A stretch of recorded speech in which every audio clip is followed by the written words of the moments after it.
तुम्ही पाहत आहात MCN न्यूज मराठी। बुलढाणा जिल्ह्यातील जळगाव जामोद बस आगाराची हेल्पलाईन सेवा काही काळ बंद असल्याने प्रवाशांना मोठ्या अडचणींचा सामना करावा लागत होता। मात्र MCN न्यूजने या समस्येचा पाठपुरावा करत बातमीद्वारे हा मुद्दा प्रशासनापर्यंत पोहोचवला। त्यानंतर तातडीने पावले उचलत बस आगार प्रशासनाने हेल्पलाईन क्रमांक पुन्हा सुरळीत केला आहे। त्यामुळे प्रवाशांना मोठ्या प्रमाणात दिलासा मिळाला आहे। जळगाव जामोद बस आगारातून दररोज हजारो प्रवासी प्रवास करतात।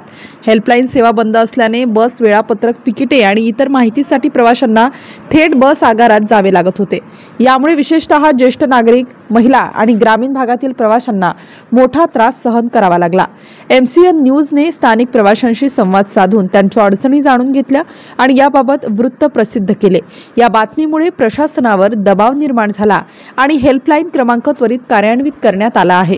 जळगाव जामोद बस आगाराचा हेल्पलाईन क्रमांक 07-266 22 14 53 आता पूर्णपणे कार्यरत आहे। या क्रमांकावर प्रवासी, बस वेळापत्रक, तिकीट बुकिंग आणि अन्य तक्रारींसाठी नागरिकांनी संपर्क साधण्याचे आवाहन आगार प्रमुखांकडून करण्यात आले आहे। MCN न्यूज मराठीकरिता ओम उन्हाळे, जळगाव।